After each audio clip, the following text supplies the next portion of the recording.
Leandre got the juice.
Leandre got the juice.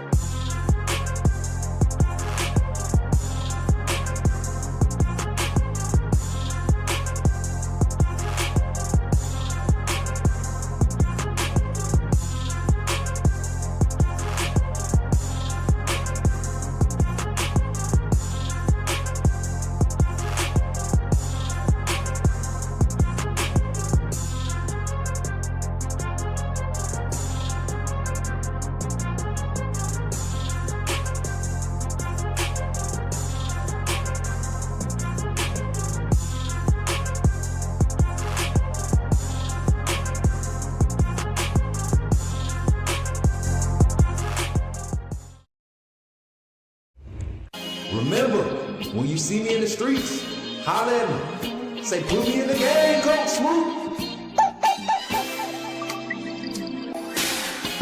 Put me in the game, Coach Smook. Put me in the game, Coach Smook. Like, share, subscribe. You know we keep it live. Put me in the game, Coach Smook. Put me in the game, Coach Smook. Put me in the game, Coach Smook. Put me in the game, Coach Smook. Put me in the game, Coach Smook. Put me in the game, Coach Smook. Put me in the game, Coach Smook. Put me in the game, Coach Smook. Like, share, subscribe. You know we keep it live.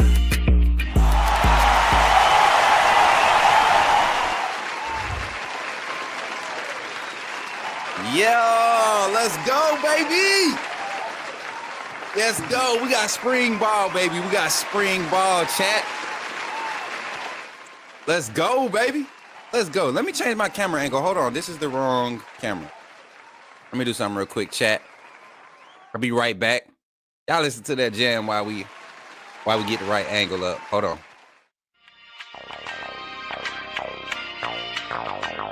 And if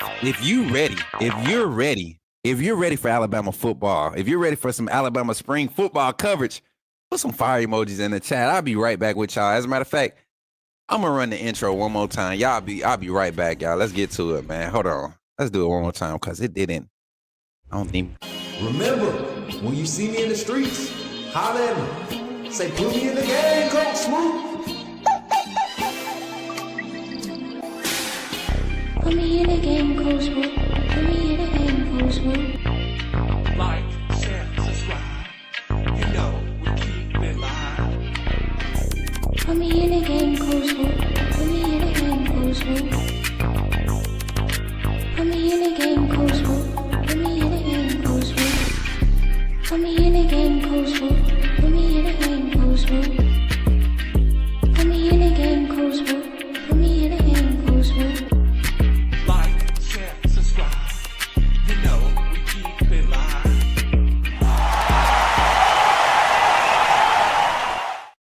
Now we talking. Hi, look, y'all. Okay, we got a little spotty. Listen, we're gonna fix it because we got time. I just got my text. I'm on standby, ready to get y'all this information. I got a few topics of discussion while we wait for the news to come through. All right, look, chat. We're gonna get it fixed. We're gonna get it fixed some way or another. We're gonna get it fixed. I got 2 different cameras working right now. So just so y'all know I ain't lying. We got 2 different cameras working right now.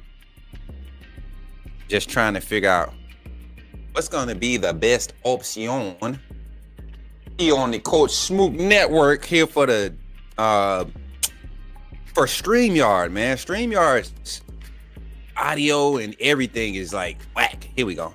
Now y'all get to see the green screen behind me and everything. Now we turn our camera a little bit more that way.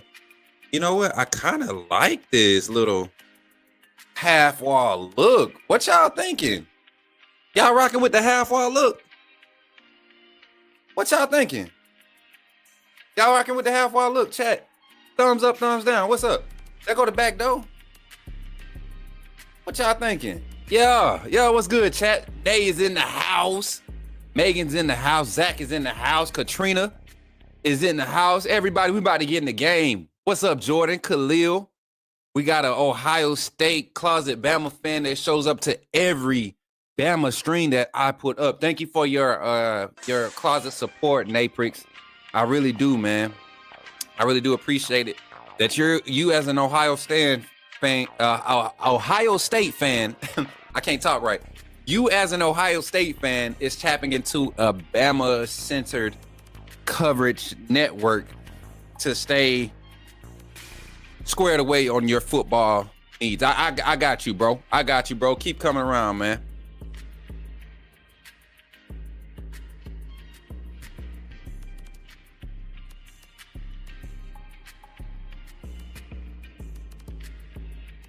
Okay, bet. All right, y'all give me 2 seconds. Hey, babe, come here real quick. We got some hot stuff happening for this week's spring ball coverage. As you all know, spring practice is actually should be ending here soon. Not long from now. It's 11 o'clock. They should be wrapping up. Black shirt and white shirt. No, black shirt and red shirt. All right. Tell her I want to do a black polo, and then I want to do a red t-shirt. All right. Yeah, we got some things going. What's up? That boy Coach Smook always coming through with the latest news on Bama. Always cool, man. Hey, I just got some topics of discussion. I'm not giving y'all no breaking news right now. We got a couple of things that we can talk about while we wait for practice coverage. And then also, the only thing that's really happening, there's going to be a lot of speculative conversations going on amongst platforms, like they have already been. But the only thing you're probably going to hear today, and realistically, things that you're going to be able to know about today is basically what some of the viewing period, if there was a viewing period. I didn't see a viewing period outlined. But if people are going to talk about what guys look like, what this guy came here. We see a lot of the freshmen came on. Their official heights and weights have been reported. We got official jersey numbers going into the spring. So those are the things we're going to kind of discuss as my phone continues to just go off. I'm getting text message by text message, y'all. I have a few people on campus. Thank you all, those who are on campus rocking out with your boy, allowing us to basically push out your information, who asked to remain unnamed, which I respect and I'm going to respect. And we're going to deliver this information in an informative, need to know, safe, fan level, right? Fan level, transparency. You get what I'm saying? Some things just don't need to be discussed as far as formations, guys, this guy, this, where this play look like this. Some people do too much thinking that they're providing insider reporting, but that's not what we want to report. We want to report on how guys are looking, not necessarily what grouping they're with. All of that matters for speculation and conversation purposes, but here we just want to provide the creative, informative accountable and authentic content surrounding our Crimson Tide. What's up, everybody? Pulling up. I see y'all. Keelan Russell getting big. Yes, sir. 192. I told y'all it wouldn't be nothing for him to put on 10, 15 pounds of muscle, man. We saw Ryan Williams come in at 155, 160 last year and start the season at 175, 180. You know, same thing with Jalen Mbakwe. Jalen Mbakwe, a little shorter in stature, but a little bit more stocky. And they were able to pack on some muscle on Jalen Mbakwe last season coming into the spring. Y'all remember that was the first report I made, first tweet I made on the sidelines being there for spring ball coverage was Jalen Mbakwe looked like he had been eating whole chickens the first 2 weeks on campus or the first month on campus. So good to see that our freshman guys are getting acquainted. But let's dive into the conversation. I'm going to switch the beat up a little bit here, y'all. Here we go. Where I want to go. Here we go. Let's get back to it. All right, so jersey number swaps, y'all. Jersey number swaps. We saw last year a lot of people were talking about how Jalen Mbakwe wore number 6 going into the and let me know if the music too loud. Jalen Mbakwe wore number 6 going into the bowl game against Michigan. And the reason why that was done in such a quick manner, because you still have Richard Young on that roster, who's an offensive player who was number 9, who was healthy and dressed for that game. So Mbakwe couldn't wear his defensive number 9 over on the offensive side. So this year, being that big announcement, the young man is being deemed as primarily a receiver. And we talked about this last week. We talked about how he would be used in facets. I still think there will be opportunities for him to be playing on the defensive side, push come to shove, with depth, rotation. But this young man, his ability to be electric with the ball in his hands, him being in that wide receiver room, I see a progressive plan for guys like him and Lashier Brooks, really dividing reps and keeping the dynamic speed on the field. This offense and the way that we're going to layer the passing game, but also the extension of the run game, guys like Mbakwe, Lashier Brooks, Bubba Hampton, the quick get out in space, shifty guys, get the ball in their hands, get them out in space, make them make guys miss. They could take the 2-yard, 3-yard slant, quick slants, and take them to the house off of one cut. Those are the guys you have to worry about at Alabama. So seeing Mbakwe being labeled as a wide receiver, that's big news. Let me pull the chat up over here so I don't have to keep looking that way. What's up, MJ? Welcome in. Ryan Williams, I'm about to pull up the official weights, y'all. I'm about to pull up the official roster. These are just some of the updates. Shout out to TuscaloosaNews.com for providing this this whole write-up this morning. I didn't get the writer, but definitely want to shout out Tuscaloosa News. They're going to give us the officials as we continue to cover our team and follow updates. All right, so check this out. Looking at number changes first. You're looking at Jalen Mbakwe going from number 9 to number 3, listed as a wide receiver officially, right, on the Alabama roster. Running back Daniel Hill going to number 4, a number that I think fits his size. You know, kind of reminds you of B-Rob. Picking up that B-Rob number that B-Rob graduated, left Alabama with. Daniel Hill looking good at number 4. Justin Jefferson going from number 15 to number 10. To me, that was the number I thought he was going to have that number last year after the exit of Huggin Henry. You know, last year after Huggin Henry exited last season, before last season, 2024 season kicked off. But you saw Jaheim Otis came in, held up a roster spot, took that number, and he's gone. So Justin Jefferson down in number 10 to me on linebackers is kind of tough. Especially in this new age of college football, this new wave of numbers not matching the position. Like when I grew up, if you were on the O-line, you had a 55 or higher, right? Or D-line, you had like 90 something, or you know, you might see a 60 or a 55 mixed in on the D-line, 70. You know, big numbers. Now you got D-linemen wearing number 3, number 1, number 0, number 9, like, and they look good with them, the big dudes. You know what I'm saying? They look good on them. So shout out to the big guys representing, the linebackers representing with the low numbers. Jordan Renard, one of the big guys I was talking about, rocking the number 11. As you all know, Rico Scott was number 11 on the offensive side. Big Jordan Renard coming in with the number 11. And just some other names to know. Jalen Hale going from number 14 to number 8. Picking up the OG Julio. popping up on the roster with the OG. Dang, man, Deuce. OG Deuce in the building, man. David Palmer. And who else, man? I want to see what number. We're going to look at the rest of the roster and see what numbers these guys got. Looking at the transfers coming in, height, weight, all that good stuff, their numbers.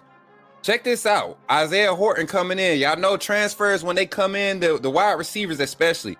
Every wide receiver that's came in and wore every transfer, offensive transfer that's came in and wore number 1 has been a freaking stud and panned out great for Alabama. Last year, Damani Jackson on the defensive side. Previously, Jamison Williams, Jahmyr Gibbs. Come on, guys. That number 1 is special. That number 1 is special when you don it in that crimson as a transfer. So looking for big things from Isaiah Horton in this wide receiver room coming up in the 2025 season. But also looking to hear some big things from as far as his progression in this offense. Being that he's I want to say Isaiah Horton's a redshirt sophomore, if I'm not mistaken, if not a true sophomore, redshirt sophomore. So you got a guy with some experience. No, he's actually a true sophomore. He played as a freshman last year at Miami, was supposed to be one of their top guys. 6'4", 209. I look for him to man that X wide receiver position with guys like Jalen Hale, Derek Meadows, maybe Rico Scott gets in the mix with that build of wide receivers to play that position in that rotation. I like for him to be a solid X. Cam Calhoun, the cornerback transfer, defensive back transfer from Utah, coming in at number 9, wearing Jalen Mbakwe's old number. I think that was his number over at Utah, if I'm not mistaken. Y'all give me a check, man. What's up, Zach? How you feeling? Justin with that old Ferrari Foster. You facts. I didn't even think of that. Cool, man, Jack. Imagine the fastest linebacker in the room rocking Reuben Foster's number. Now, if Justin Jefferson could bring some of that tenacity and pop like Reuben did, oh yeah, that Swarm D gonna look real good. What's up, Pastor B? Good to see you, man. I didn't see your inspirational post this morning. I'm trying to figure out what's going on, Pastor B. I be needing my inspiration, big brother. I need it, sir. What's up, Blunt Conversation? Good to see you, my boy. Hey, where them wristbands at, man? Y'all pick them wristbands up. It's spring ball coverage. Today is one of the few days y'all are going to see me behind the camera for spring ball coverage. We will be on campus Wednesday. We will be on campus Wednesday for media availability, and we will be on the scene providing you some post-practice coverage and insight. Right now, we're just currently waiting for the Kalen DeBoer post-spring practice presser footage. As a matter of fact, let me pull it up while I monitor my phone on this side. Let's go over here. Uh-huh.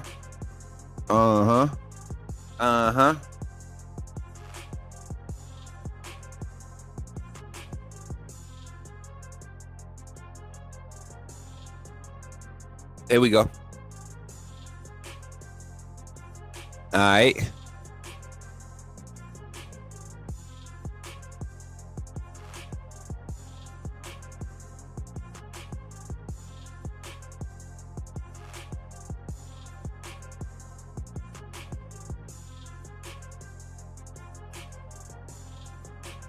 All right, so got that set up, just waiting for the first little update, first little video footage of Kalen DeBoer.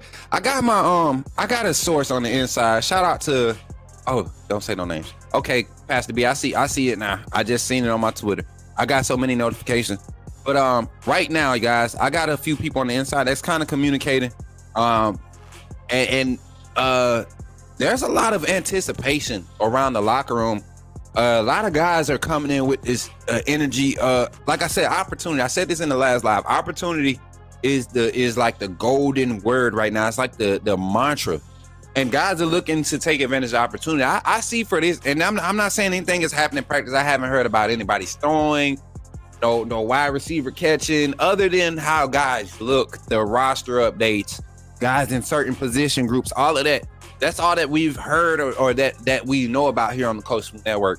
Now, I believe Wednesday, by the time Wednesday comes and by the time I get enough, Wednesday we'll kind of know what guys are looking like. I'm curious to see what Isaiah Horton's speed and precision and route running looks like on air. I've seen him in game action. I want to see what he looks like in air, what his practice habits looks like, because then I could kind of gauge based off my experience and my interactions with Coach Shepard and the wide receivers last year, I could kind of gauge and see how this guy's going to develop under Coach Shepard. I feel like I could give y'all some good insight on that, so we'll be doing that. Just looking at the rest of the roster numbers and changes, Kelby Collins coming in, getting that number 17, and working with the linebacker group, both inside and outside linebacker. That's interesting to see Kelby Collins working there. Same thing with Green working with the inside linebacker room. Dre Washington, the transfer running back from UL Monroe, if I'm not mistaken, or was it UL Lafayette? Somebody correct me on that too. Y'all know I don't know everything. I just know what I know. Dre Washington coming in at number 20, picking up D Hill's old number, which is solid, man. Much respect. I don't know if that was a thing, but from a perception, from an outside looking in perspective, that's much respect for a senior guy, a veteran guy to come in and say, hey, man, you've been here. You know, you get the number you want. And then you hear like, yeah, take my old number. I don't want this number anyways. But there's little storylines to be following for spring ball as we waiting for the interviews to come through. Akil Green wearing number 41 like he was at Colorado. 6'2", 235. That inside linebacker position, if y'all look at the weight range and the height of all those guys in that room, they kind of fit the same build. I mean, even from the freshman guys all the way up to the guys that you see that are your veteran guys that are going to be in rotation, heavy in rotation. You look at Deontay Lawson, Justin Jefferson, Green. You look at Kalen Jones, who's in that room, who's going to be a sophomore this year. And then you got guys like QB Reese, who's going to be a redshirt freshman / sophomore this year. All of them fit that same build. They're anywhere from 6 foot to 6'3". You know, Duke Johnson might be pushing 6'3", 6'4". He's a little bit taller, a little bit, longer arms. But all of these guys are in that same build, 215 coming in. And you see them playing weight, 225, 230, 235. 15 years ago, that was unheard of to play linebacker. That was kind of unheard of. You had strong safeties weighing 225 10, 15 years ago, right? Because they felt like he was too small to play linebacker. And if you were playing linebacker at that size, you played in space a lot. Now the game is you're in space, but you also have to be able to feel, and these body types fit. So I look at Hill's Green's film from last year at Colorado, very decisive and can dissect the run game, but the level of physicality that's going to be in demand from him to play in this defensive scheme is going to be high. That's going to be the question. Can he establish that he's ready to be physical in the spring? Can he establish that right now and really become a leader? I think Justin Jefferson and Green and Lawson, those are 3 very experienced guys, very high IQ guys on the field, off the field, right? And if you can get them clicking on the physicality standpoint, we might have an overly talented inside linebacker room at Alabama. Smook, is there practice tomorrow? No, practice is we got practice Monday, Wednesday, and Friday of this week. How y'all doing tonight? Kelby listed, Sad Ocho Cinco says Kelby listed as a linebacker. Yeah. That's what I'm saying. That goes to tell you, and that's the gentleman from Florida. You remember he got to Florida and put on weight to play at the edge. I think because of the amount of depth at our edge position, he provides quality inside linebacker depth, maybe at the will position, at the weak side linebacker, where Jahad Campbell started off last year next to Deontay Lawson and then kind of got slid into the Mike role after Lawson got hurt, and we saw Jefferson thrive in the will position. I think this year, if I'm doing it as a defensive coordinator, linebacker coach, inside linebacker coach, right? I'm sliding Jefferson, who has the most experience as far as play calling. I'm sliding him to that Mike position. I'm bringing Green in as my will, and I'm bringing who's the other gentleman right there? Deontay Lawson. He's probably not gonna get a lot of heavy reps during spring. So you get an opportunity to get 2 other veteran guys who have a lot of experience under their belt, get them experience in the play calling system and in speaking the language, while your young guys are getting true 2 reps with young guys. You got 2 guys learning at the same pace, so you're not pushing out information or disseminating information in 2 different facets, all in one rep. All right, so it's kind of like a group progressional growth thing that we have an opportunity to see without putting guys in crazy situations to feel pressure like they got to step up early. But this is going to be a competitive camp, 100% a competitive camp. Looking at the transfer offensive lineman, Dewberry, number 71, 6'4", 345. And then the big guy, Angwam, right, from Ball State, 6'6", 330, coming in playing that guard position. Both of these guys I know are going to be playing at the guard position. I think Dewberry has a great opportunity to fill in at that left guard position. And like y'all know my philosophy, man. The more offensive linemen that you have ready to go, the more that you have that are prepared and can give you top first five quality all across the board, not just guards, having 3 guards that's rotational, 3 tackles. I'm talking about having 7 or 8 guys that can play every position at a good level. You create a lot of value for your offensive line, and you also you expand what you could do when injuries and mishaps happen, when things get behind the lines, when you want to throw different looks or you want to put out an extra offensive lineman, and for certain formations, right? You can do this when you have 8 or 9 guys that's ready to go as if they were the first 5. So looking at all of these developmental pieces we have on this roster, man, I can't wait to see what the spring brings. I'm excited, y'all. I'm excited. All right, looking at the 2025 class roster updates, official height and weights and numbers. Here we go. Running back, number 1 running back in the class, A.K. Deere, number 0. I think that's going to look so tough. Have we had a number 0 on the offensive side yet? I don't think. I have never seen it. Have we seen a number 0 on the offensive side yet? I think 0 was the first year we've had 0 on the Alabama roster since Saban took over. I don't remember a 0 before Saban. Somebody tell me. Fact check. Somebody give me, when we do the calling, when we open up the calling, somebody let me know. School me today. Hey, Tyrone, appreciate that retweet on Twitter, man. Appreciate that retweet on Twitter. And if you're watching on Twitter, do not hesitate to tap in on YouTube. We about to open up the phone lines to just kind of create some conversations about the information we discussing now. Number changes, height and weights. Look at this roster, man. Freshmen coming in, taking full advantage of that dining facility, that top tier presidential dining facility that we got at the University of Alabama. Look at A.K. Deere, Dijon. A.K. Deere 6'1", 210. I think A.K. Deere was about 200 coming in. He was college size, college ready. Starting his recruitment when we started following his recruitment 2 years ago as a junior. So it's no surprise to see him at that size, ready to go out there. Actually, if we're being honest, a guy like A.K. Deere, if you're a guy like Kevin Riley, who's not as big, you really want to be able to showcase this spring your speed and separation ability, because you got a physical, quick, twitchy, get in space runner in A.K. Deere that can be all. He's like your next version of what we thought Justice Haynes would be, but with more speed. So a guy like Kevin Riley, he would be your change of pace back that you want in for pass skills, all of that stuff, primarily because that's what he does. That's what he specializes in. But to see a freshman coming in that size, same thing we said about Daniel Hill last year.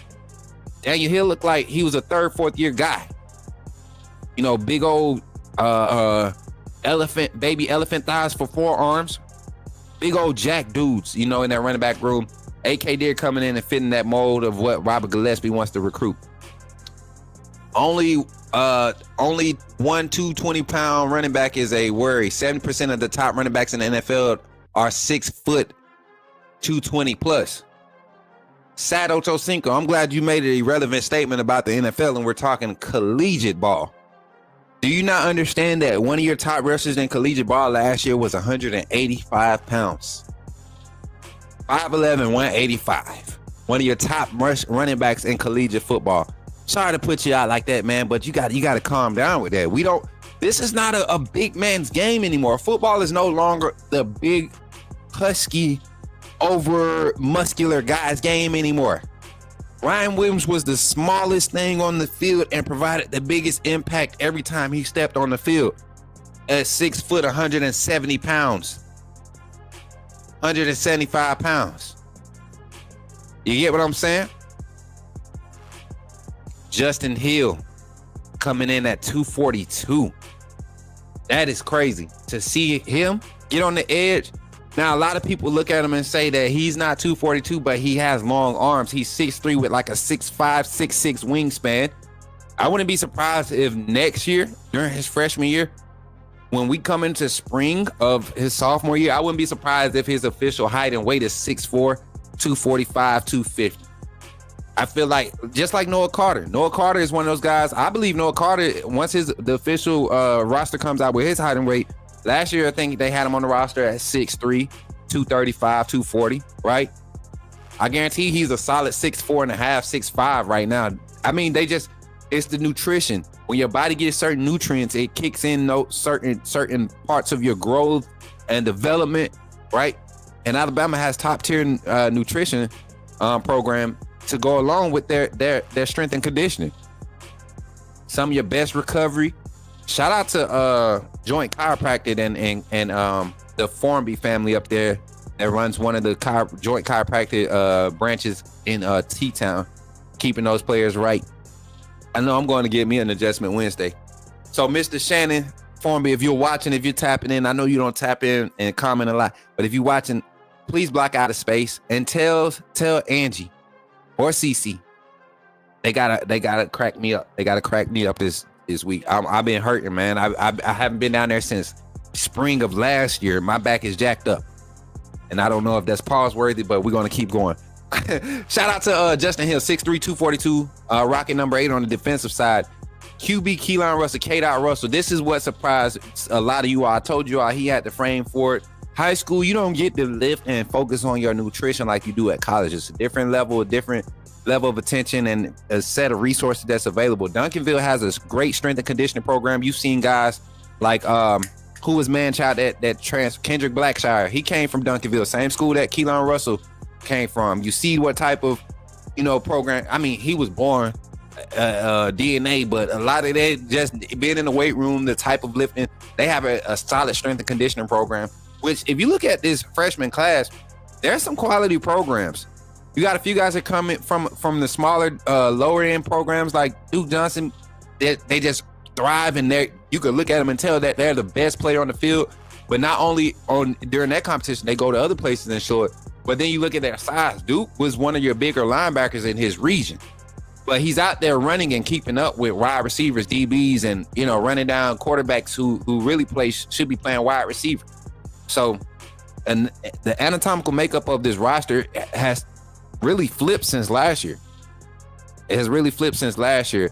Ivan Taylor, 6 foot, 195. I thought Ivan was a lot bigger than that. Coming in wearing Malachi Moore's 13. George Teague's 13. Playing at the same position, at the safety position. There must be some high, and I've been very high on Ivan Taylor. I kind of said he's kind of been the quiet storm that everybody's been waiting to see. Caleb Downs came in with a lot of hype, a lot of buzz from day one he stepped on campus. Same thing with Malachi Moore. Ivan Taylor is one that I am telling you all, do not bat an eye. There are guys in that safety room that know him Ivan Taylor being next to them, they're not worried about overcompensating for anything. And we know this is a competition, but when you're all about winning and just being prepared and ready to do your job, you don't care who shows up and shows out and is getting the publicity. They're on your team. When your opportunity is there, you're going to do your job. This team is locked in. Just talking to different guys throughout the months leading up to today, I just have this sense of last year was more so let's prove that we can keep going. This year is more so they must have forgot who the freak we was. They must have forgot who the Emma is. That's what I feel like this team, like in so many words, talking to nephew, man, and y'all know who nephew is. I ain't gonna say no names. Talking to nephew, it was as if it was one of those things where there's a sense of like this false level of disrespect that they're piling on top of what the media is saying about them since last season ended. This 2025 class has this fake chip, in my opinion, this fake chip on their shoulder that they didn't get the respect that they deserved in the recruiting rankings and not getting that number one ranked position. Now they're like, bump it. We don't need the rankings. We're going to go on the field and we're going to show you that we ready to help this team win. That this is about to be a crazy spring. I can't wait to see the stories unfold from the level of competition that's about to be displayed.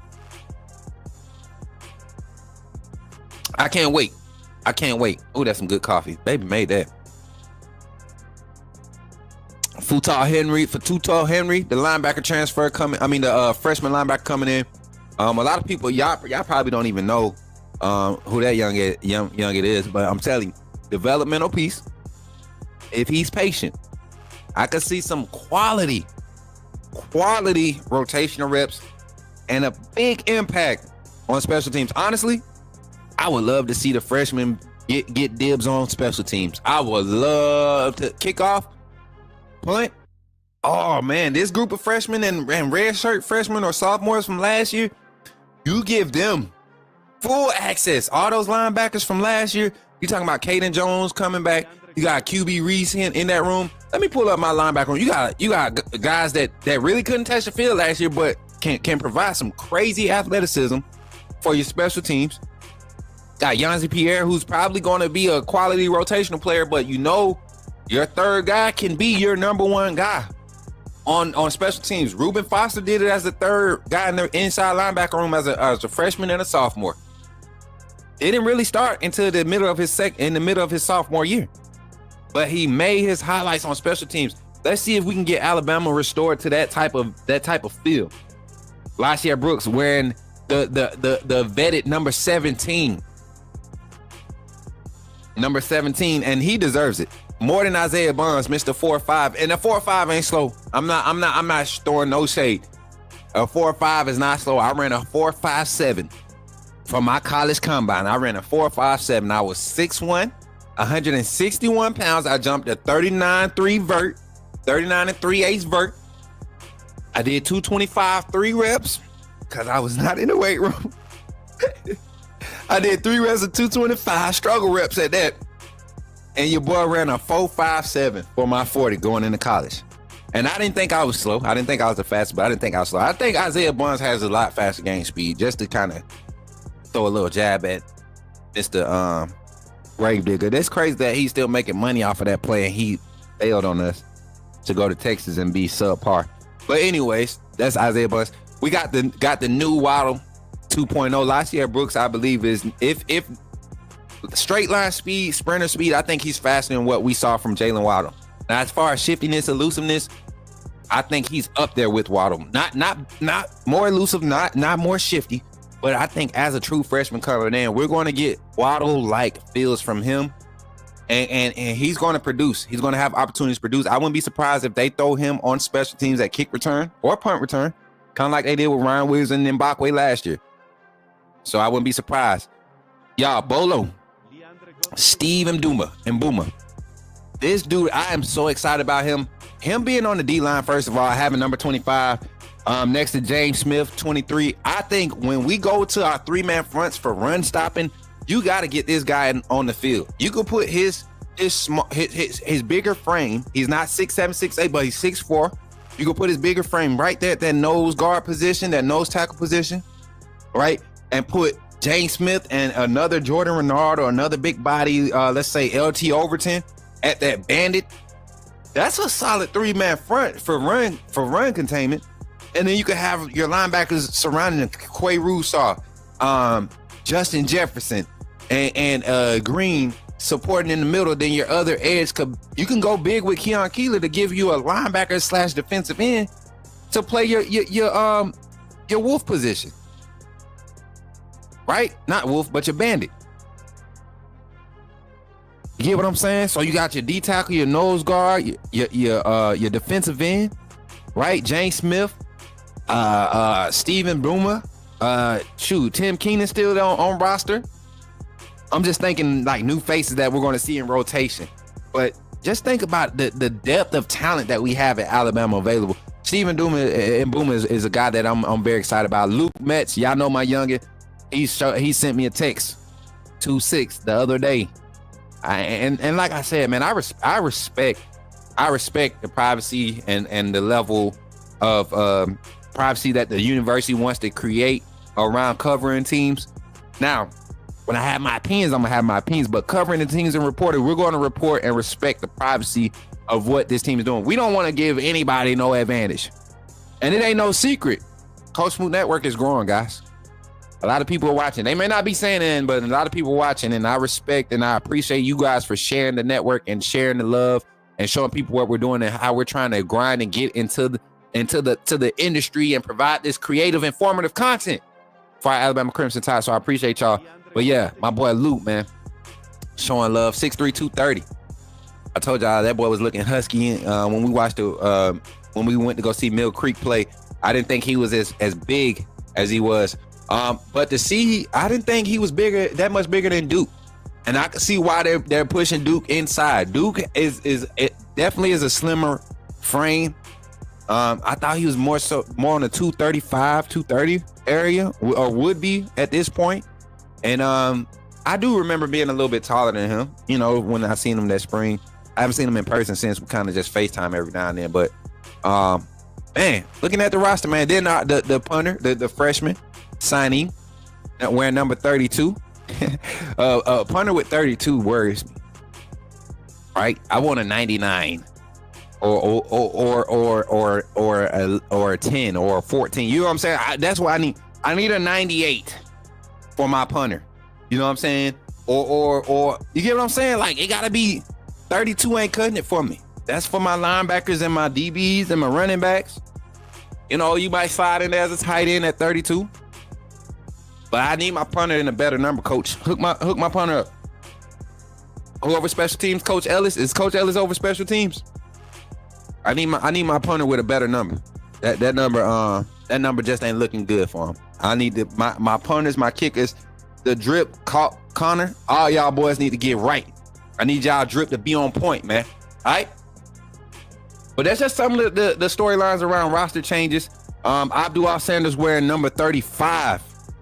You know, it's crazy. We all have said that Abdul Sanders Jr. gives us this old school Alabama, traditional Alabama linebacker feel. Like his build, the way he carries himself, all of that.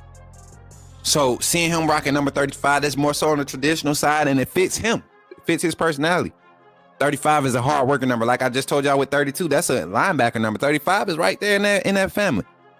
Then that crazy 2025 recruiting offensive line recruiting class, man. Y'all see their official numbers and heights and weights in there. Abdul Sanders put on some weight since he's been on campus too, man. Did I look at Dijon? How big is Dijon? 197. Dijon definitely 205, 215. I don't care what they say. I want to work on the staff now. I want to weigh somebody. When I seen Dijon at the basketball game, him and AJ, when I seen those two at the game, he's at least 215. He looks like a big guard. Like he could have been playing shooting guard, point guard on the floor. Big. I mean, not stocky. It's just frame wise, long frame. He has like a 6'5", 6'6" wingspan, long arms, and the frame all the way down his arms. No skinny. Like I got long skinny arms at 180, 185, 6'3", 185. It got long, framed arms. I don't even know the right word to say without having to use a pause, and I don't want to pause. All right, time for class. All right, Jordan, appreciate you for pulling up. Special teams coach Nunez, appreciate that. Ocho Cinco. Yeah, that's weird. Is that not weird? Right? But that's Derek Meadows.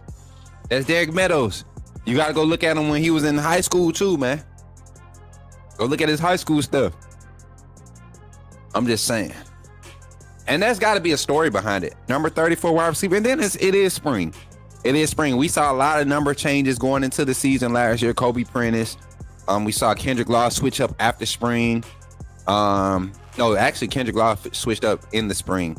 I like Isaiah Horton with that number 1 as a transfer though. That gives me good vibes right there. But this O-line class, check him out. Mal Wardrop Jr., number 52, picking up the old T-book number. That's different.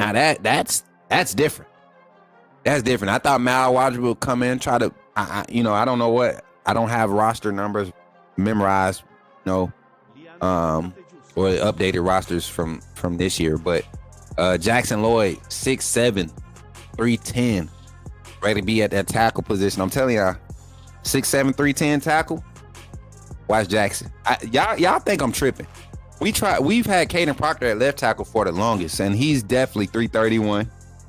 340, gotta be. Michael Carroll, 6'6", 315. And I told y'all, if any freshman offensive lineman was to possibly get a early burn at any spot on the offensive line, the most athletic guy in this class, take the position away, is Michael Carroll.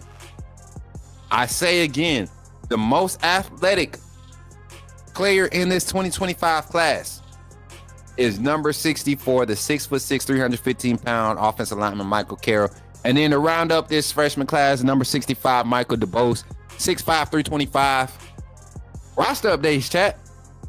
Let's go to this scene. I want to see how this look. Does this look good, y'all? Tell the truth. Does the half door thing look good? Tell the truth.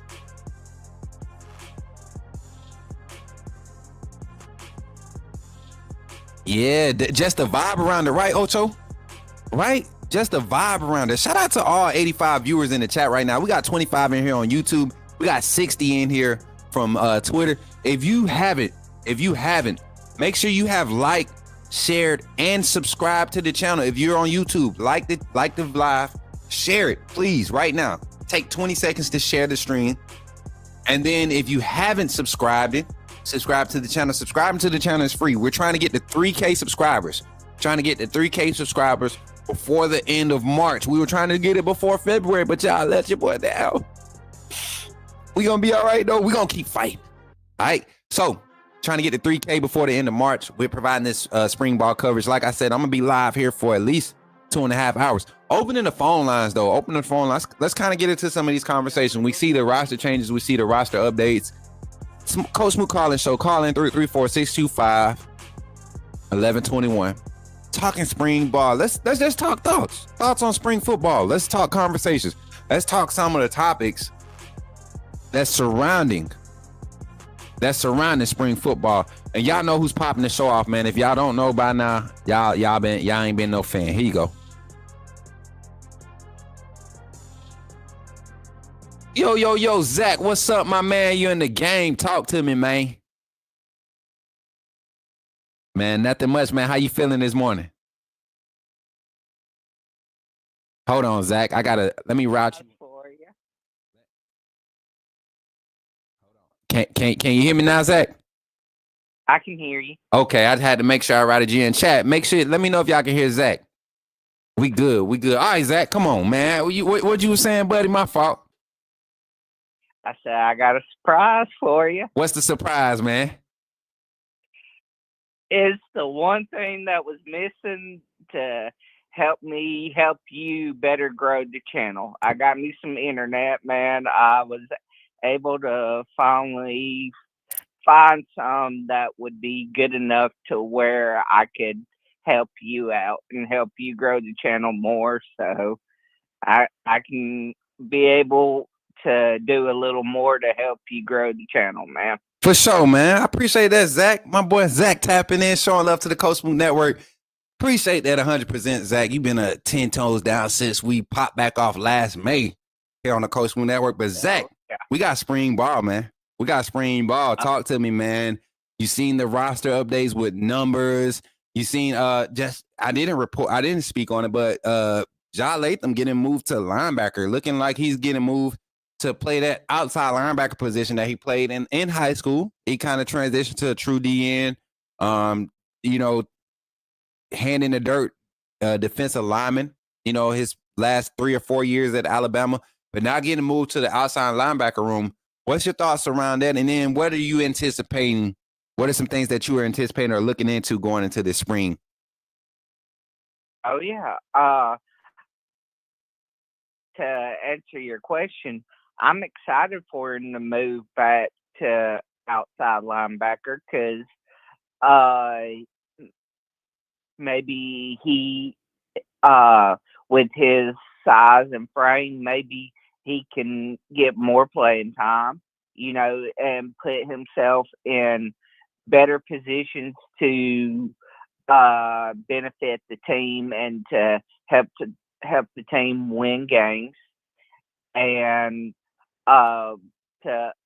what am I excited for the spring around this team, to see the new guys create competition, for the vets, because there's always competition, at any collegiate level school, there's always competition, and I expect a lot of competition going into the spring because the new guys are bringing that old school Nick Saban type energy to the program, which I'm excited for. And because we've been lacking that the last, since NIL started, really. Right. But, and I'm excited for it to come back because it would benefit the team immensely, Right. Because Nick Saban's mentality, if this team kept Nick Saban's mentality, we could have had a lot more championships going into this year. But, it is what it is. Money rules the world, and anytime there's money involved, it creates greed, it creates toxicity, and hopefully we can get it all figured out to where it could be college football could be fun again, and bring back that competitive edge, especially for Alabama. And I'm not saying Alabama hasn't had a competitive edge. It's just that competitive fire has been lacking because the last few years, we've always played down to our competition. Even though we was better than them talent wise, Right. we always played down to their level, and we need that mentality to play better and to our full potential and be consistent. 100%, Zach. Now, you've kind of talked about, just the mentality of the team. Give me one player on the offensive side that you're excited to hear about, because I'm going to do this with every phone call, every comment. So if you're watching this live and you're watching it post live, give me in the comment section, and even in the live now, give me a player as we provide our coverage and our insight. Give me a player that you would kind of like to hear about, or that you're anticipating to have a breakout spring to really create some buzz going into the fall. And more times than not, I would have went with the quarterback position, but I'm going to change it up today. Okay. I'm going to go with Michael Carroll. Michael Carroll. On the O-line, I think he's going to come in and really create that competition. Wherever we decide to have him try out for whatever position we decide to have him try out for, I don't know exactly what position we're looking at to have him, compete for. I know it'll be, guard, left or right, or guard or center. It wouldn't be the tackle positions, I don't think, but maybe they could. I really don't know. But whatever position, I expect him to really compete and raise the veterans level of competition, to bring back that fire that they've been lacking, For sure. All right, and then on the defensive side, give me one player real quick who you think really, will be making some noise in this spring camp, this coming up. We've kicked off today. Who do you think will be making some noise in this spring and go out of this spring going into the fall with some hype and some buzz? I'm going to go with Cam Calhoun because he's transferring in. So it's his opportunity to prove that the coaching staff made the right decision bringing him to Alabama. Okay. Well, Zach, appreciate you for calling in, man. Any final thoughts or things you want to say concerning Alabama football, Coach Smook Network, or just in general, man? I know you're excited. We got some type of football, some type of Alabama football back. And honestly, if we're being honest, I don't know about y'all, but this day has come a lot faster with the extension of the playoffs, the expansion of the playoff. I'm not gonna lie, going to the end of January for college football, even though Bama didn't play, it kind of extended. It kind of made the wait between final signing day, national signing day, and the last game of the college football season is shortened that break, and then from that time, you got guys that still didn't sign on national signing day. They were, late signees. So you had big news breaking between then and now. So it hasn't really been that bad of a wait. Now we got spring ball here. Got A-Day on the 15th of April. And then from the April until August is when we got that break. So that's when it's going to be the dreadful drain or drought. But Zach, final thoughts, man, as we get ready to open this phone line up and get some more people to call in. Road Tide, my AAA family. Road Tide to you, Coach Smook. Keep doing what you're doing. Keep bringing the fire and the passion, and great things are coming. Yes, sir. I appreciate you, Zach, and Roll Tide to you, my brother. Road Tide, Coach. Yes, sir.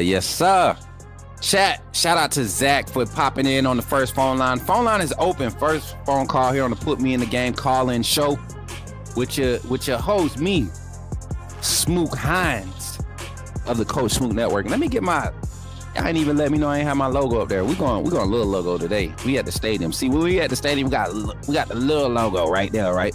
See, when we in the studio, we got a big logo, but in the stadium, we showing love to our Crimson Tide. It's all about them Crimson Tide, baby. Chat, how y'all feeling? April 12th. I said the 15th, didn't I? I got somewhere to be on the 15th. I'm going to be in T-Town on the 12th. And then the 13th, I have an event. The 14th, the 13th, I'll be at church. The 14th, I have an event that Monday. And the 15th, I'll be back in T-Town for an event. So that's why I'm thinking like that whole weekend for me is a whole event. Our 8-day plans are going to be lit too, y'all. Something simple, something easy, something cost efficient. We'll be linking up 2 days in a row. AAA community, Coach Smook Network, will be putting out that information here in the coming weeks. Like I said, if you're going to be at 8-day, this will be something that is, leisurely pull up. It's going to be organized. It ain't going to be crazy. We're not breaking no pockets. Not going to get no fake commitments from fake supporters who can't. Let me stop. I don't go on your feelings, bro. Stay on the show. I'm back. But yeah, jumping back into it, 334-625-1121. I'm sorry, y'all. Y'all know I keep it authentic, man. Transparency. That's the best way to go. 334-625-1121. Go ahead and call in, share your thoughts on Alabama spring ball. Some topics I want to talk about. Offensive line group. Who is your starting offensive line group? Give me your starting five from left tackle to right tackle, left to right. Your first group. Who do you have starting? And let's just kind of open up. Let me see if I can open up this file that I have here to show you the players available in those rooms, right? Can I get a full screen share on this? I think we can.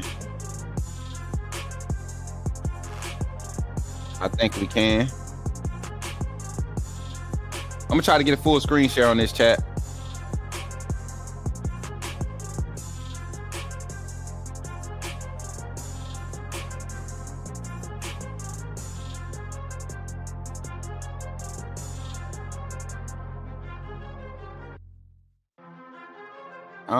I don't know. Am I gonna get it? don't think I can get it like that. Let me see.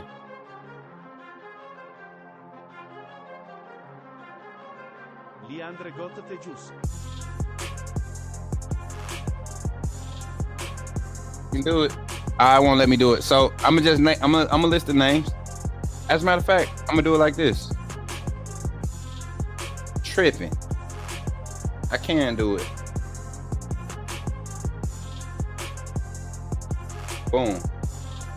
Boom. Boom. Boom. Boom. Boom. All right, give me 2 seconds, chat. I'm trying to screenshot and upload this for my people. Yeah, yeah. For my people. Screenshot, boom, drag. Now we got action. Now we got action, boss. Boom, share this screen instead. Share this screen. All right, offensive line group. Let's go. Let's start naming them. Here's all your offensive linemen that we have available. List put together by yours truly. I referenced my brother, me and my brother Brody was talking about the roster the other night, and I just had this freaking great idea to go ahead and make my own list. And I have a whole notepad on my phone of the roster that I went through and I recorded. I'll be updating this because we have official heights and weights now. So I'll be updating this so we can have our own reference here at the Coach Smook Network. Let me remove the phone line banner. If y'all want to call in, the phone line is open. I'm gonna put the number in the bottom banner, in the scrolling banner. Let's put it in the scrolling banner.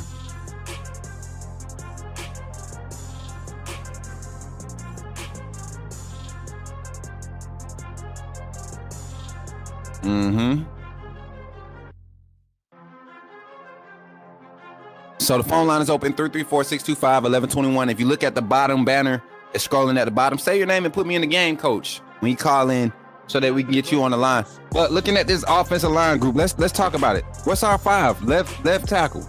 So looking at this list, and we don't have on this one, I have to add Cam Dewberry.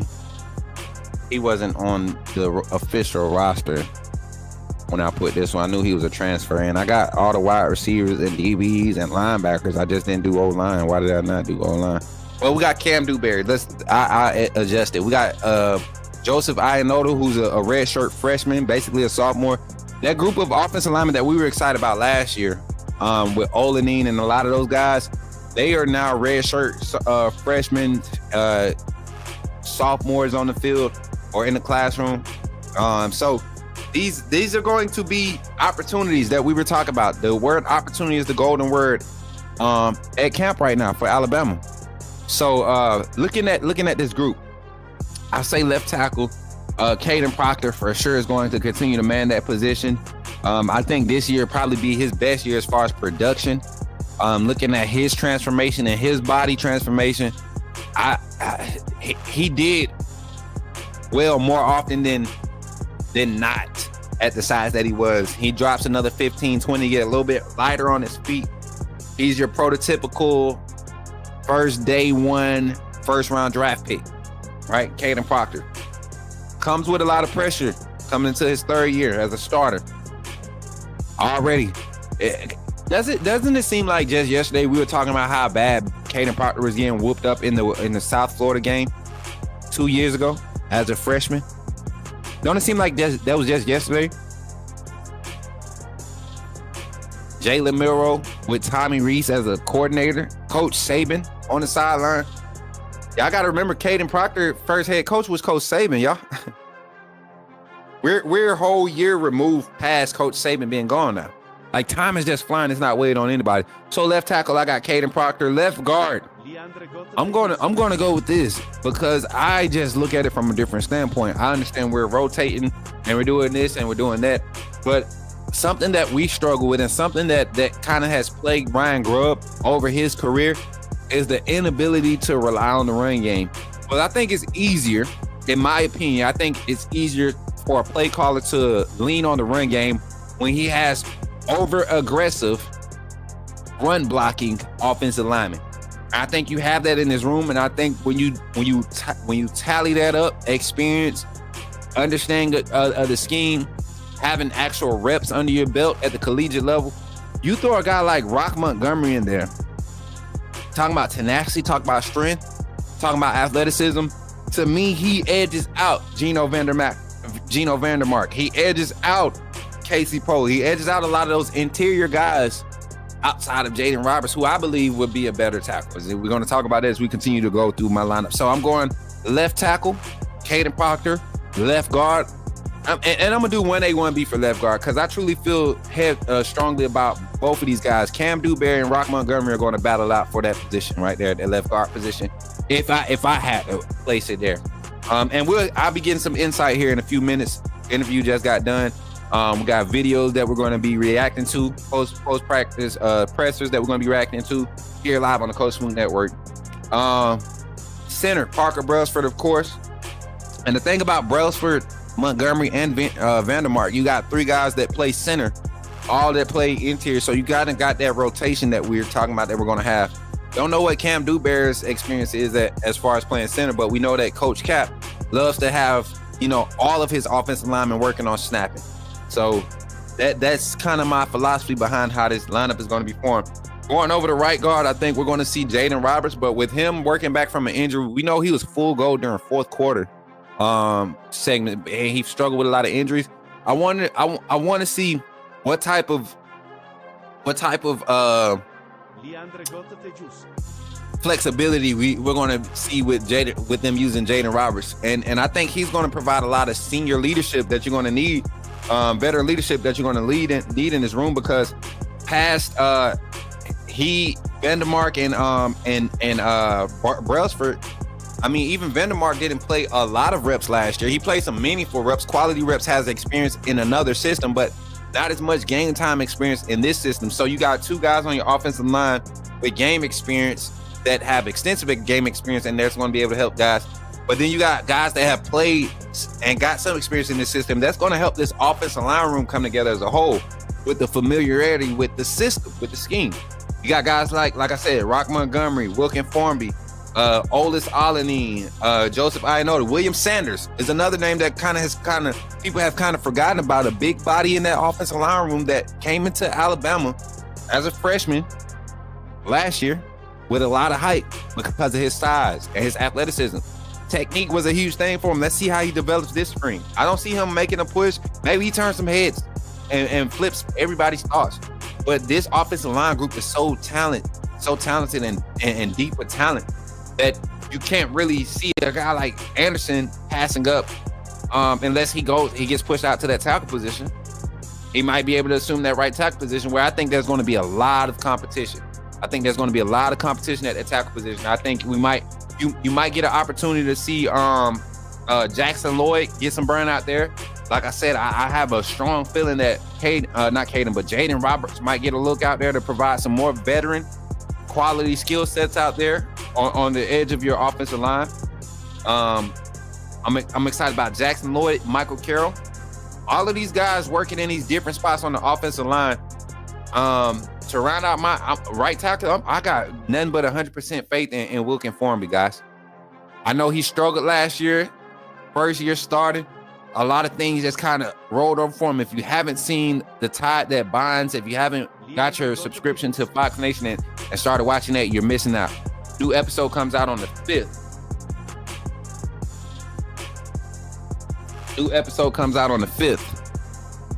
Make sure I ain't missed it. Okay. New episode comes out on the 5th, so make sure y'all tune in and watch that. Last week's episode really brought to light what I have been saying on my network, and a lot of people that I was calling out for doing this. I wonder what the narrative is going to be this season coming into covering the team, and some of the things that's going to be said, because I think we, as Alabama content creators, information insiders, analysts, panel heads, I think we are held to a different standard covering the Crimson Tide, or creating content around the Crimson Tide football program than other content creators. And I think there needs to be a balance of fandom and reality when we're delivering this information.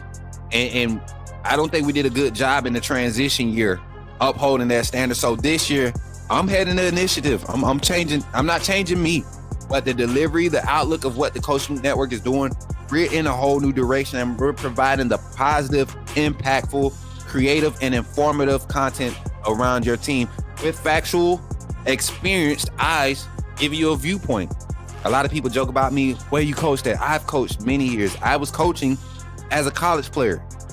I have one of my college coaches, actually the guy that recruited me to college. I have him coming on to the show, and he would tell you how much like coaching, great GA work I did at the collegiate level and how that transferred into my military career as a player, coach, as a player, as a coach.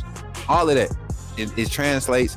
And now in this industry, getting on the recruiting side of things, evaluating talent, understanding systems, philosophies, continuing to broaden my knowledge of the game is help us get to this space to where we can provide this informative content with a nice visual without making it too crazy. And as far as football talk, I could talk to the non-football fan and they could leave the conversation understanding a good idea of the very team and the people that they're cheering for it with the Alabama Crimson Tide. And that's what we want to do at the Coach Smook Network. So appreciate y'all.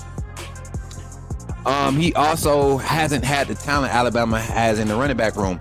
I will say this, the year that they had Dylan Johnson at Washington, the 1,000-yard back, they spelled Johnson because he was just a bell cow. You get what I'm saying? He was an every down back, but they had quality guys behind him that provided quality reps. All of the running backs in that room averaged over 4.5 a carry, or 4. I think the lowest average was with over 40 carries was 4.3. But that's quality carries. That's quality run game. So the narrative that people have said that Ryan Grubb can't lean on the run game is because they never really had to. They've never had a defense. I will say this, Zach.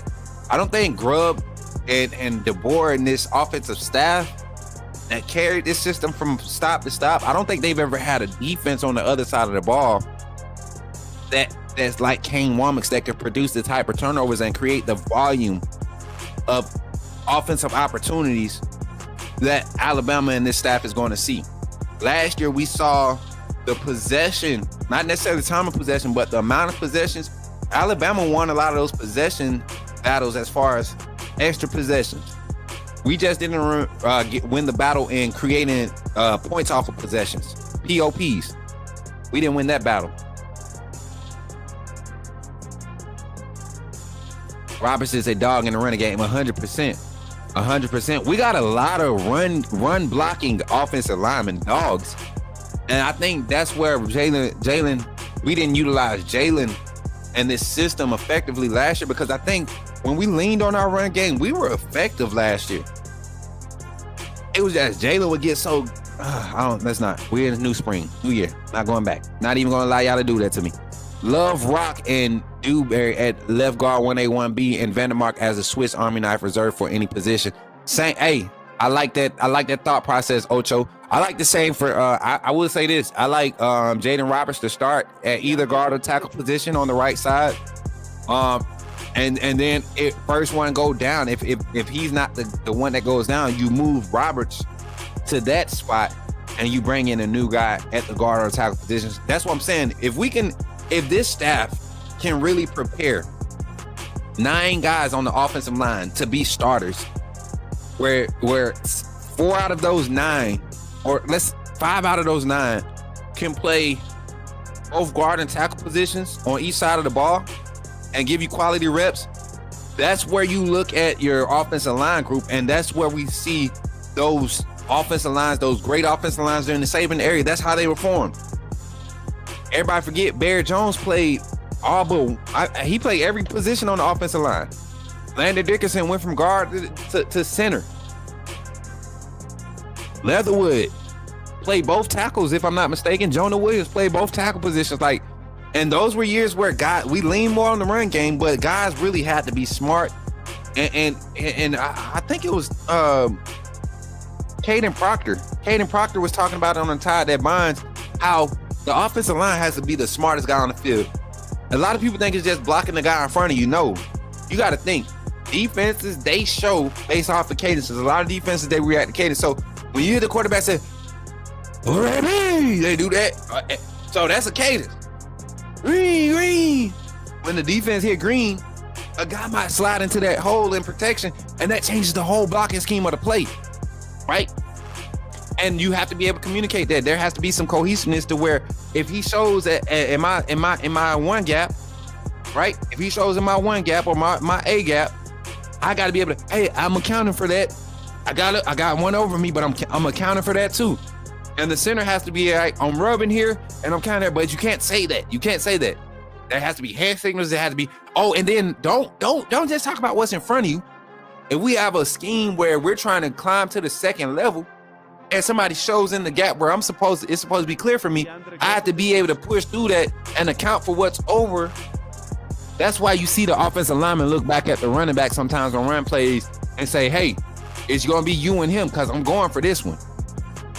A lot of y'all didn't know that. I just took y'all to school, man. Can I get a horn for that one? Can I get myself a horn for that one? A lot of people thought offensive line just get up and block the guy in front of them, or they got to be able to see the blitz coming late. Nah, it's so much goes into that. I'm going to give myself a horn for that one. Y'all didn't know that. That's a lot of times. I know that because our left tackle and right tackle usually have to be able to talk to the tight end or the running back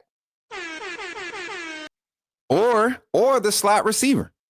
That's coming to crack to crack back a defensive end, to crack block a defensive end, right?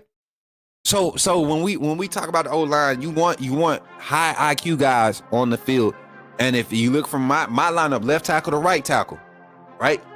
Caden Proctor, left guard 1A 1B. I'm going 1A Rock Montgomery. I'm going 1B Cam Dewberry. Center, I'm going Parker Brailsford. Right guard, I'm going Jaden Roberts. Right tackle, I'm going Wilkin Formby. Right behind Wilkin, though, I'm telling you all, Michael Carroll, Jackson Lloyd, I would not be surprised to see those young guys getting an opportunity at the right tackle position. But I would not be surprised if we don't have an answer by the end of spring. I would not be surprised to see Jaden Roberts get pushed out there and we slide Michael Carroll or Geno Vandermark the right guard, right? That or Cam Dewberry slides to right guard, and we have a situation where Geno Vandermark is your sixth man for the offensive line. He's your sixth man. He could play guard, he could play tackle. That way, when you bring in an extra offensive lineman, you're not bumping Michael Carroll further out in the space to be further away from the center where it's harder to protect. You get a guy like Vandermark to go basically play your extra tackle, and then you get to move an athletic offensive lineman like Jaden Roberts outside and as your second tackle or your third tackle, right, in that formation. Add Vandermark as an extra interior guy. Like these off-balance sets and stuff that Kalen DeBoer and his staff and Ryan Grubb are going to use in our run game. With the quality of depth we have at offensive line, I think you create a lot of movement and problems for the opposing teams. Let me go pull these live streams, y'all. I got action. Got action.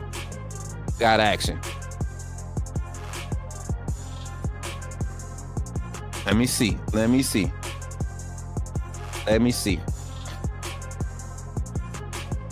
And so now we have, now that we getting back in the spring ball, I'm definitely looking for people to join the network. Not necessarily join the network, but provide some backstage support for interviews, coverage, all of that stuff.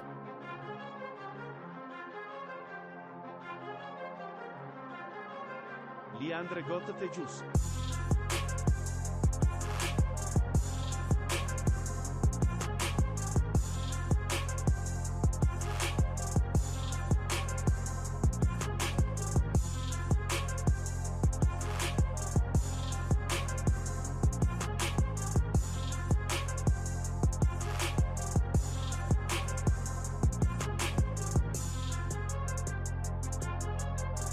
Bama Online.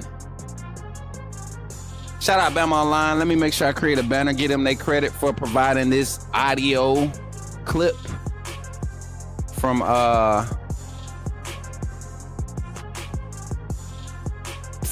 practice today. Hold on.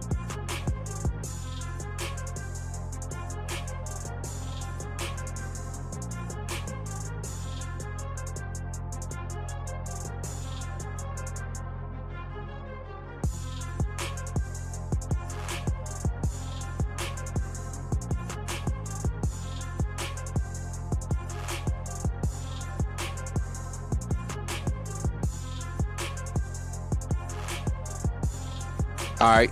I just had to create a small banner at the bottom. Credit Bama Online. Let me make that neat. I don't want them guys to think I'm slighting them because they putting guys on boots on ground and getting us this quality audio here. So let's go ahead and pull it up. I'm gonna present this to y'all. I'm gonna turn the music down a little bit. Hopefully we don't get no copyright on. You know what I'm saying? We just wanna react. We just wanna react a little bit. And I'm gonna full screen this for y'all. Oh, we get the audio up. Let's make sure. Turn the music down just a little bit. Let's get it. All right, Coach. Let's see what you got down there in the practice facility today. They put up the little banner. Before we get into questions and so forth, just want to, because I know you guys are all wondering on the updates with some guys injury-wise. So I'll just read off the ones that will be out for the spring. A couple guys that are limited to, and a couple that are full go. Alex Asparuhoff, he'll be out. David Bird will be out. Long snap punt. Bubba Hampton will be out. Devontae Henry, Damani Jackson, Deontay Lawson, Danny Lewis, Keon Sabb, and then we have some guys that are limited, really just to Indy only and non-contact. And Justin Jefferson, Cade Proctor, James Smith. So a lot of those, pretty much most of those injuries, all just from last season still and expected. So nothing new there from our standpoint. So basically what we were tracking with a lot of these guys, we knew that Lawson wasn't going to be full go. We knew that Danny Lewis and Bubba Hampton both didn't. They weren't going to be full go for spring. Bubba Hampton suffered the injury going into the bowl game. The bowl game, which was a sad thing because I was excited to see him work that slot. I was really excited to see Bubba Hampton work the slot. But he's not full go for spring, which to me doesn't hurt him. There's a realistic plan for guys like him. It gives a guy like Lashier Brooks an opportunity to really come in and pick up some quality reps. Kind of like what we saw with Kobe Prentice back in, was that 2020 or 2021? 2021, Bryce's first year starting, right? Kobe Prentice was the freshman wide receiver that kind of showed up and was able to take advantage of some guys being hurt in the wide receiver room. I could see a guy like Isaiah Horton taking advantage, even Derek Meadows, with some limited reps at that X position. I think he's going to showcase his ability to develop. Again, Deontay Lawson still recovering from the injury. Same thing with Keon Sabb. Keon Sabb's injury is real tricky, y'all. That hip, that anything with legs with guys who are rangy sprinters like Sabb who can cover range with few steps, as few explosive steps as possible, right? You kind of worried about his recovery and you want to give him time to recover fully. So I like the idea of keeping those guys fully out of participating for the spring. Just continue to develop, rehab, and be ready for fall. Justin Jefferson, Caden Proctor, and James Smith. Those three names not being heavily involved as far as contact. You're still going to be able to get good looks, and they're going to get live reps in Indy. You heard him say in Indy and small, probably non-contact 11s, right? You're going to see those guys be able to get out there and get active in practice. So I know it's probably new for you, but good to get out there. Practice one comes and goes fast. Guys did a nice job, workman-like mentality, just out there trying to do what they can. I think just like they have been the first 6-7 weeks of training, doing what they can to be their best and bring others with them. So good leadership, accountability from just requiring, the maximum effort, maximum strain, and liked what I saw. I obviously don't want anybody to be hurt, but can those be kind of a blessing in disguise in terms of getting younger players or inexperienced players some reps? Yeah, with the list, there's a lot of guys that are returners and upperclassmen. So there's a chance to build some depth, with our guys and get some younger guys a lot of reps. Coach, you mentioned leadership. Who are you seeing that from specifically so far? Well, I think it's a bigger group because we do have a lot of guys that are returning. So there's probably 10 guys that decided to come back, and I think all of those guys, along with any of the returners that were significant contributors. I go on down the list. I just feel like maybe we don't have someone who's just over the top strong and one guy who commands all of it, but I think all of them working together just kind of picking each other up on top of themselves. I think it's in a good spot, and I expect it to be a lot better. But I think it's at a good starting spot at this point of the year. Anything starts over with the team. It doesn't matter if it's the leadership, the installs, the drill work. It all starts over every single season. How do you define successful spring practice, both as an individual practice and the period, 3 or 4 weeks period? I think it's always about just continue to climb, continue to have progress.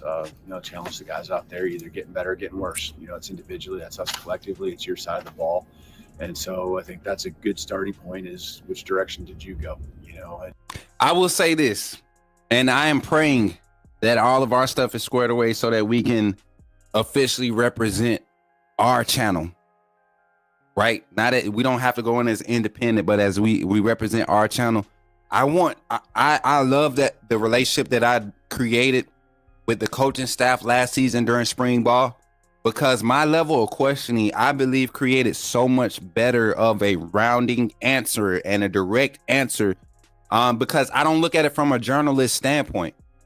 I created in a journal, I delivered in a journalism type form, right, style, but the conversation or the reception it creates, it relates to us as the fans.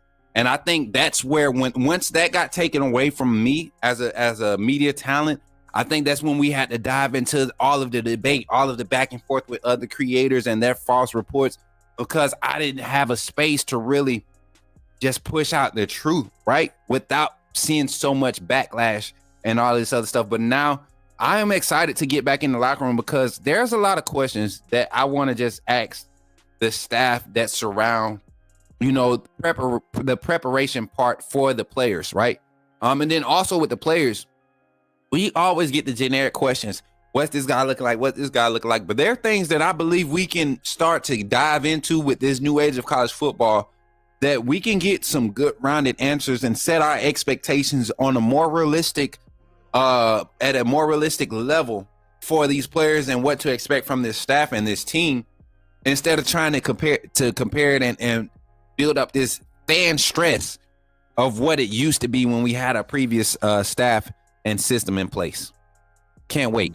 I expect a great attitude, energy, effort, all that. It's always going to be that practice one. And I expect that every single practice. But there are some times where a guy, maybe it's coming back from, injury or, a rep that didn't go as well. We got to pick each other up. And that's to me, it's either you're going up or you're going down. And, that's what I'm always going to gauge it by, because in the end goal, it's to be our best and to be your best individually. Kevin, with Nick Sheridan continuing to coach quarterbacks, would you expect Ryan Grubb to gravitate a little more toward the OL, because that's kind of where he comes from as a coach? Well, I think.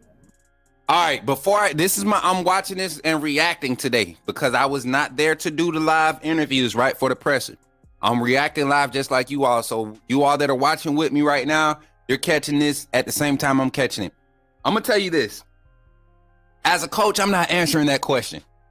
As a coach, I'm not answering that question. Why am I going to give the opposing media and other outlets and coaches and staffs any type of inkling what I plan to do as far as bringing in a new addition to my staff?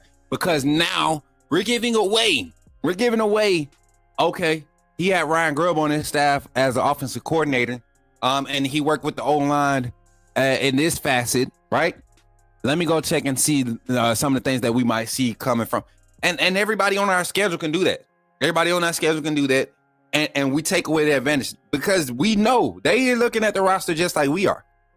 This is more of a roster that's fit for their systems, on both sides of the ball. Offensively, Kalen DeBoer and what he wants to do. Defensively, Kane Womack and what he wants to do. Right? So now they get back to kind of like the mode of who they are. Right? With play calling, style of play calling. They got better assets available than probably what they had in the past, across the board, top to bottom. But this is not a question I would ask. I would have went somewhere like, what's Ryan Grubb's integration into this staff?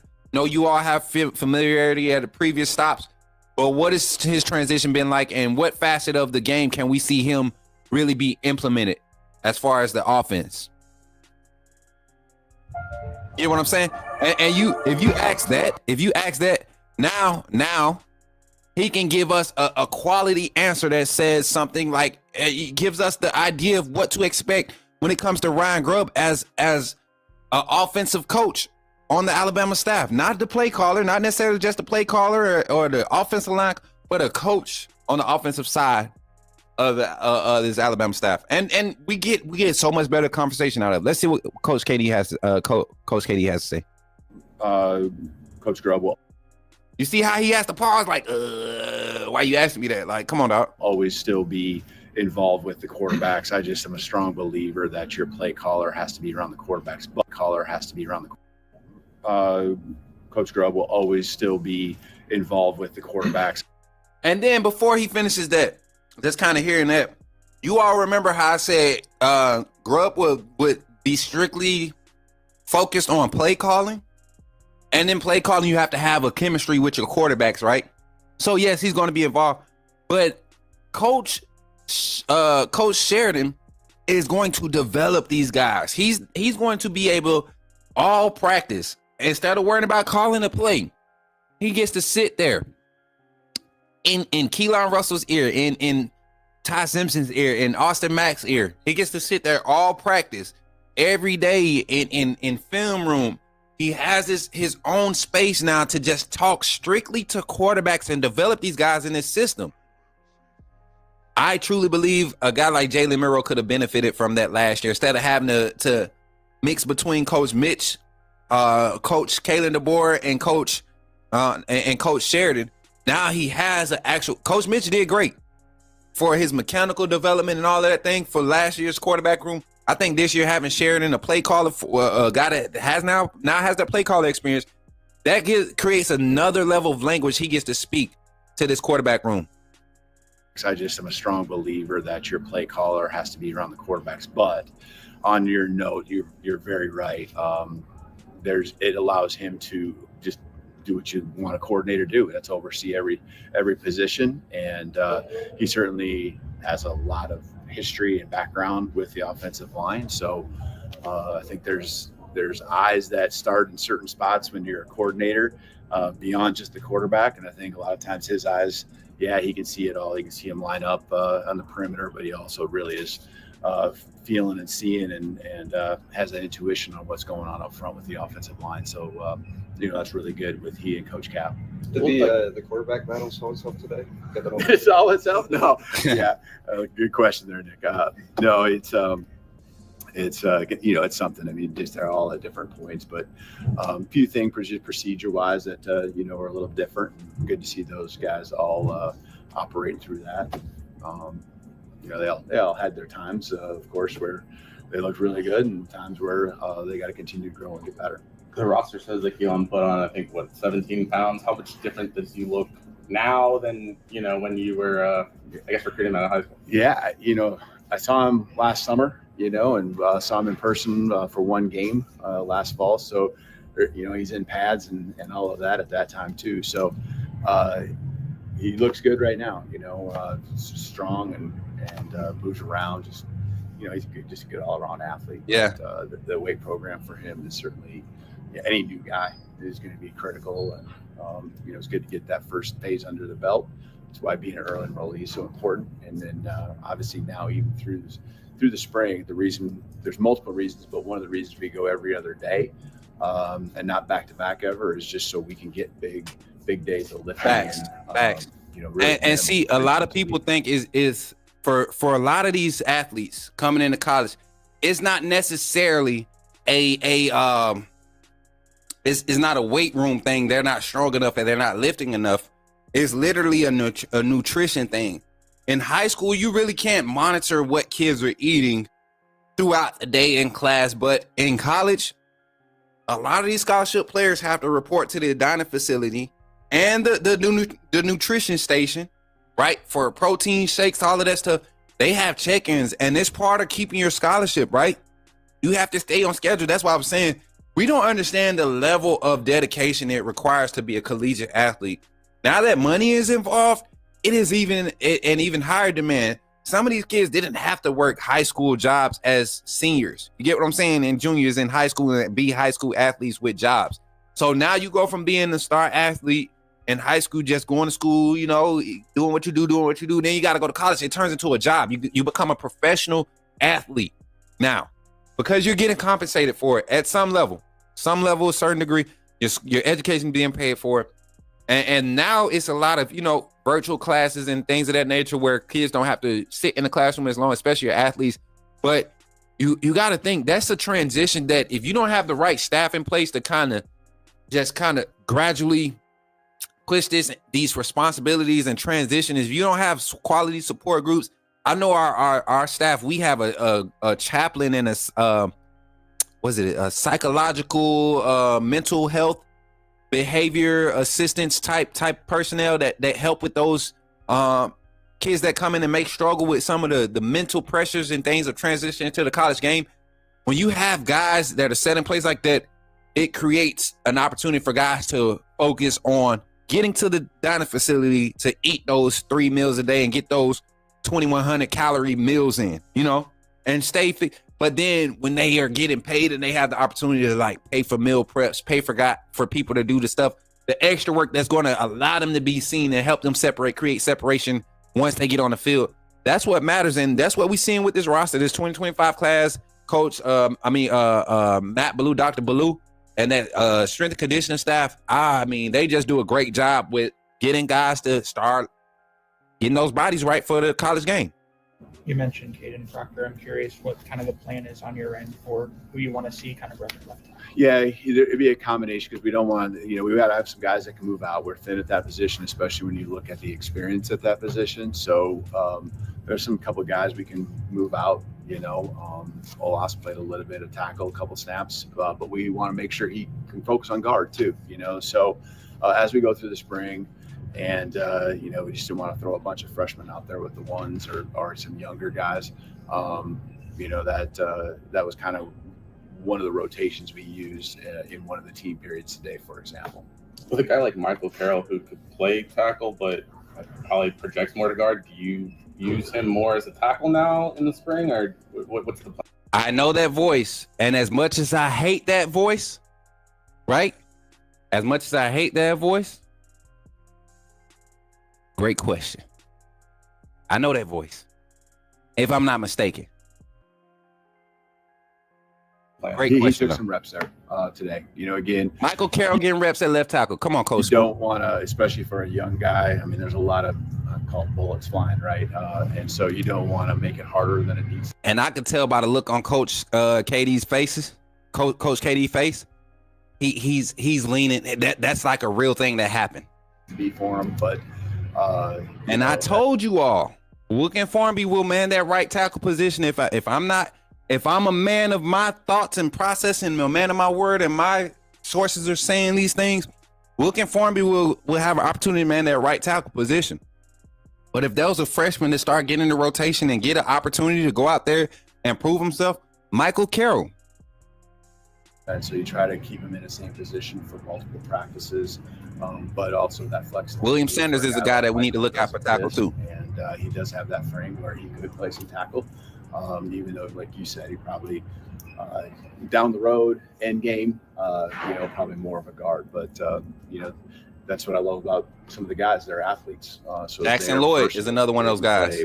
Dave Ballou. I said Matt Ballou, didn't I? I'm sure. That gets a little confusing. I'm thinking about Matt Ballou or whatever his last name was. Right tackle, left tackle, or right guard, left guard, interior. I said Matt Ballou. Try to learn center as well. What are you hoping to see from the winner of the eventual quarterback competition? What are we celebrating? Another cheesy little manager on Fiverr. One of them commercials. All right, so we got a QB question coming up next. Let's jump into it. Let's get back to it. Here we go. QB question. Let's see. Can Coach Smook decipher this? Well, I mean, it's got to be a guy that can deliver the ball, command the huddle, command everything we do with the team.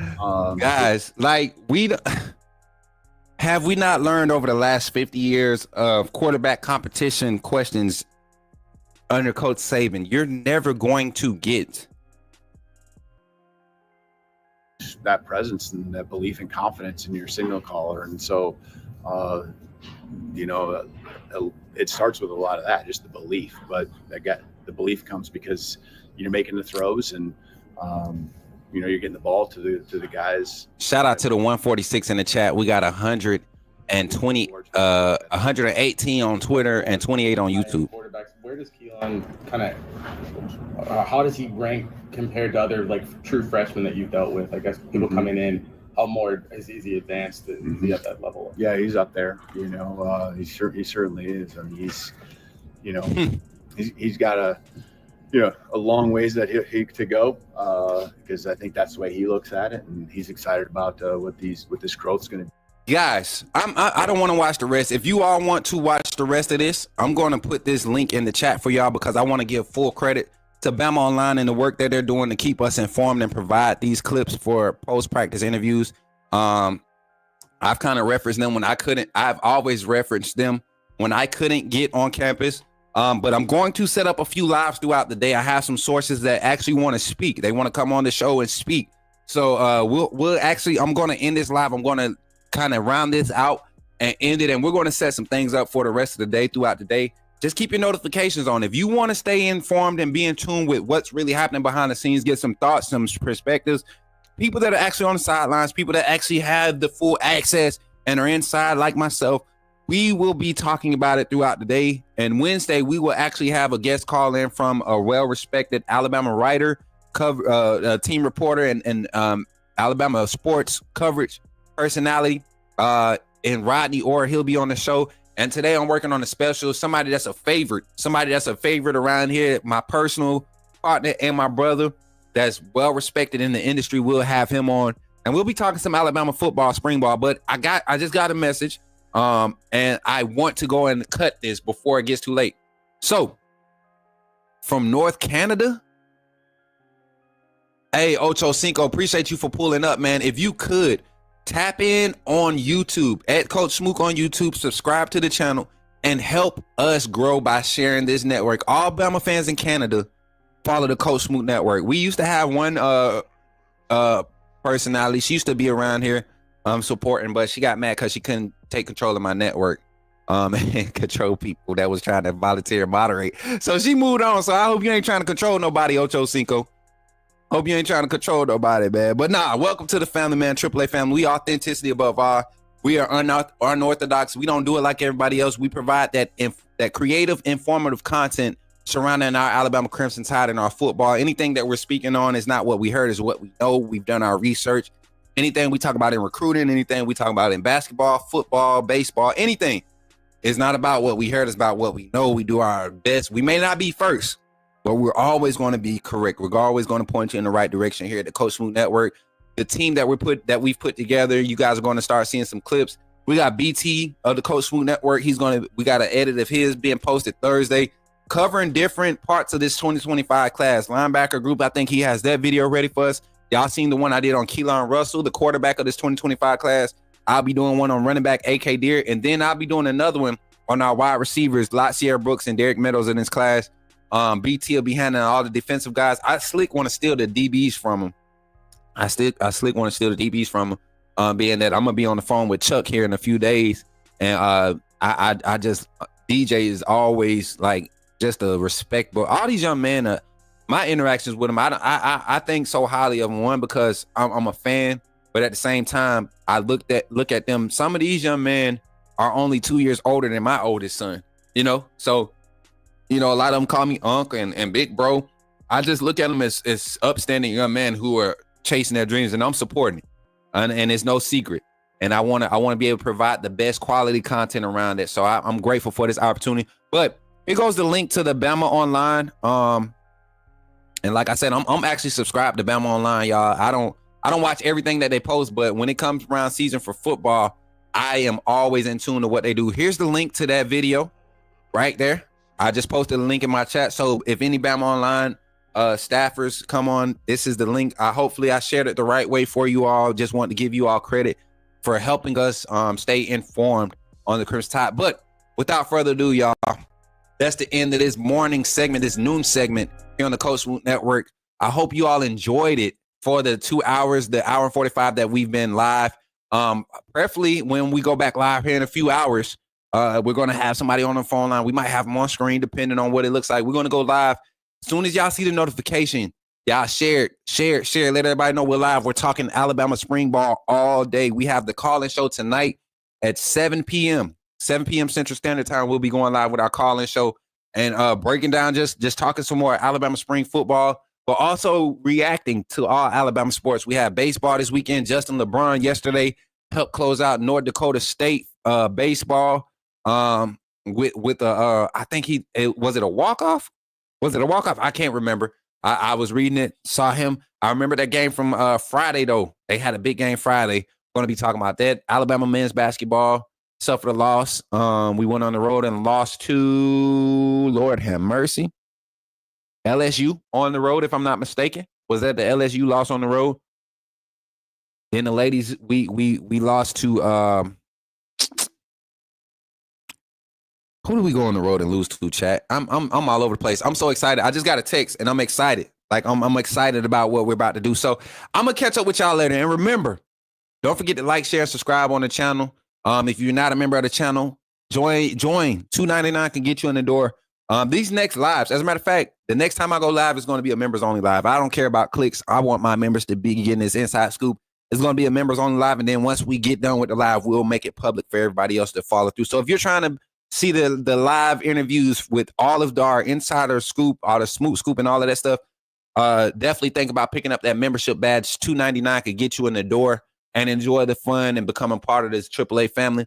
And then if you want to be VIP, we start our VIP perks in April. When spring ball kicks off, A-Day is the plan to have our first VIP perks for our VIP members at A-Day. If you're not going to be there, we can mail it to you. But A-Day, we're going to actually hand out some VIP perks.